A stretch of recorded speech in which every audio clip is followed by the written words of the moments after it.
Hello, good evening. Today here we are going to share the message.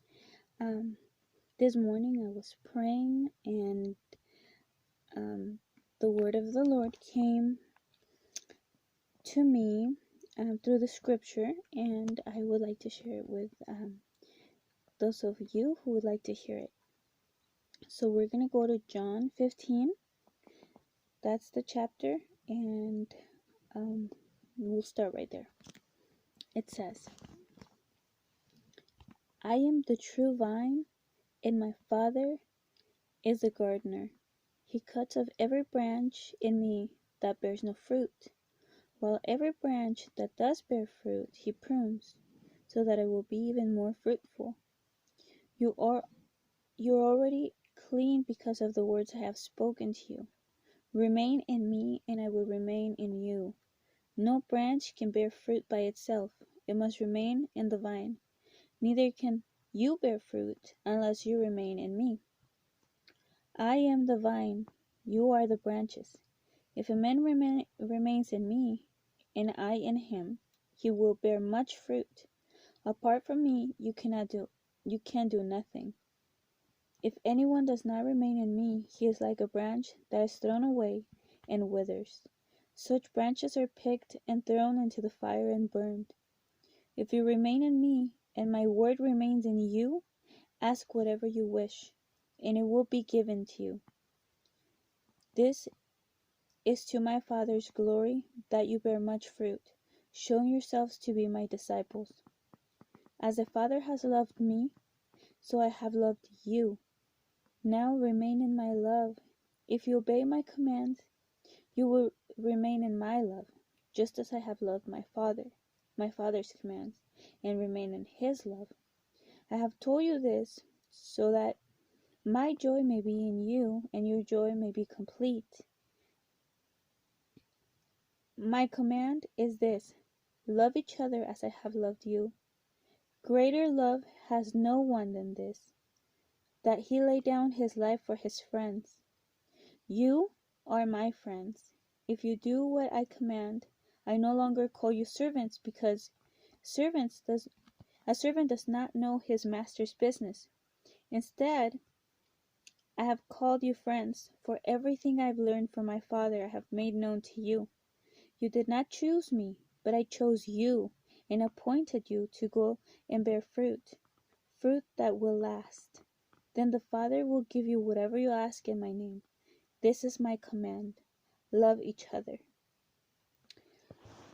I think it's a very powerful message because it does say without him, we can't do anything. To me, the most powerful part of this message is that he is the vine and we are the branches.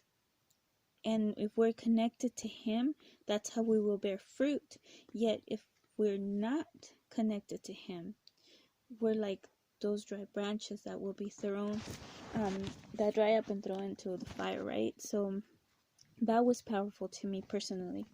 Then this is the second part, and this will be, let's see, John 15, verse 18. It says, if the world hates you, keep in mind that it hated me first. So this is Jesus talking. If you belong to the world, it would love you as its own. As it is, you do not belong to the world, but have chosen you out of the world. That is why the world hates you. Remember the words I spoke to you. No servant is greater than his master. If they persecuted me, they will persecute you also. If they obeyed my teachings, they will obey yours also. They will treat you this way because of my name, for they do not know me or the one who sent me. If I had not come and spoken to them, they would not be guilty of sin.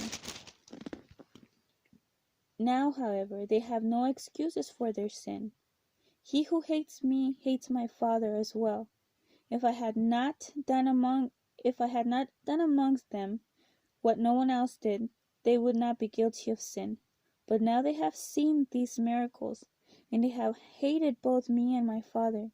But this is to fulfill what is written in their law. They hated me without reason. When the Counselor comes, whom I will send to you from the Father, the Spirit of truth, who goes out from the Father, he will testify about me, and you also must testify, for you have been with me from the beginning.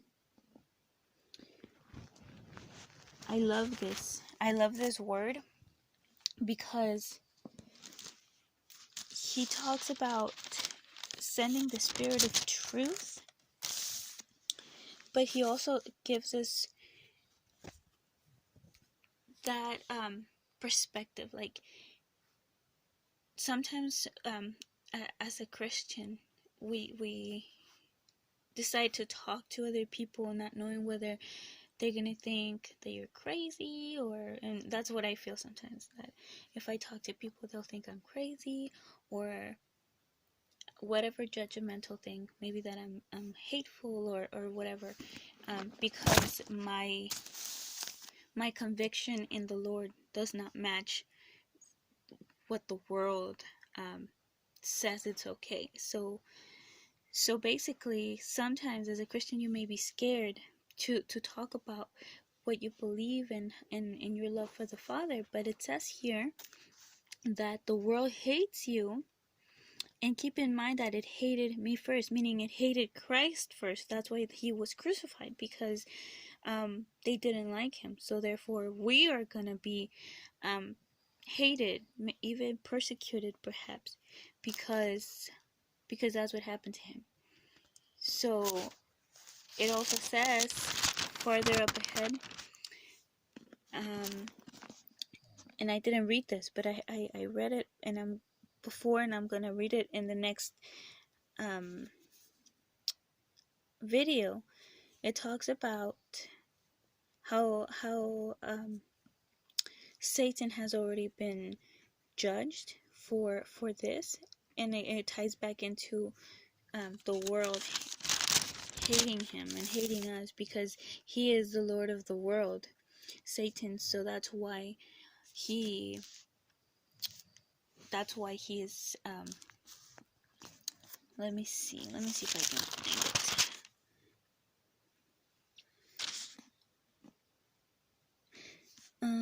it. It says, all this I have told you so that you will not go astray. They will put you out of the synagogue. In fact, that means the church. In fact, a time is coming when anyone who kills you will think he is offering a service to God. They will do such thing because they have not known the Father or me. I have told you this so that when the time comes, you will remember that I warned you. I did not tell you this at first because I was with you. Now I am going with him who sent me. Yet none of you ask me, where are you going? Because I have said these things. You are filled with grief.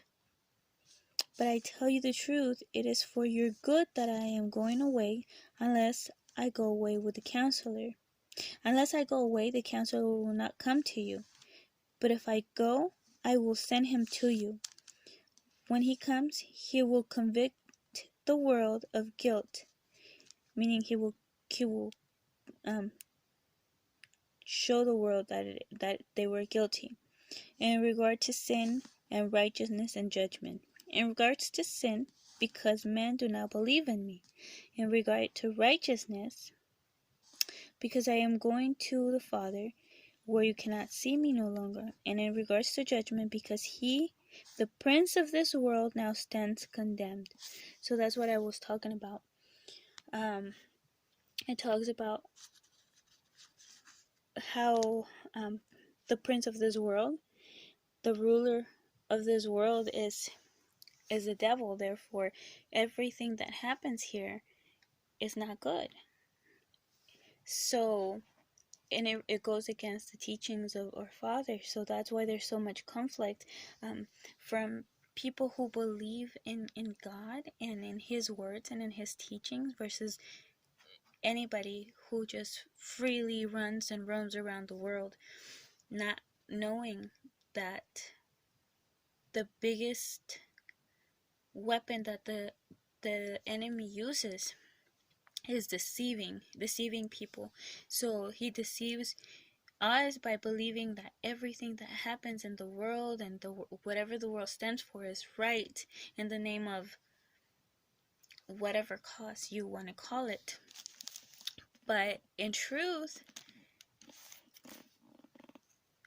it's not. It's a lie to kind of actually to make us go astray, like it says in the word. So there is this, it says here, now, however, they have no excuse for their sin. He who hates me hates the Father as well. And it also says here something similar. If I had not come to you and spoken to you, then you would not be guilty of sin. But because he has already come and he has shown us the word, we don't have an excuse. So it's either you accept and come to God, and he's not giving you an ultimatum, but this is just the way it is. There's two ways. You either accept him or you don't. And there's no like in between, because he has already come in the past and made clear what sinning is and what is not. So that, however, doesn't mean that he's going to tell you must choose me. He doesn't want robots that come to him just because they have to. He wants you out of love, because he has loved you first. Not that you must. So he still gives you a choice. It's your choice to come to him, to love him because you choose to love him. And it's hard to love someone you don't know. So I do invite you to come to the Lord and ask him to show you who he is so you can love him. When I came to the Lord, I said, look, I've been taught about you, but I don't know who you really are. I want to know you. I want to know who I kneel to. I want to know who I will be giving my heart to. If you are real, show me. And then he showed me little by little. I started on Genesis, and that's how I learned his personality and who he is and why he does what he does, and his goodness and his righteousness and all those crazy things that all of a sudden made me feel proud of that Father that I didn't know I had. I felt loved. I felt encouraged. I felt powerful because I have a powerful Father. And all the evil that life throws at us, it kind of felt like it had no power over me, because God is my Father. And if he's the one for me, defending me of all this, there's nothing that can harm me. And perhaps physically, yes, lots of things could happen to me, but in my spirit, that's not touchable. Why? Because of the way I became his daughter, because I started knowing him by looking for him. And you could do the same thing too. I hope that this was of some help. If you have any questions or any comments, leave them in the comments below, and hopefully we can be in touch of whatever it is that you may have a question or not. Anyway, God bless you. Take care. It's my first video in English. Kind of nervous, but hopefully next time it will be a little bit sharper. Take care. Bye.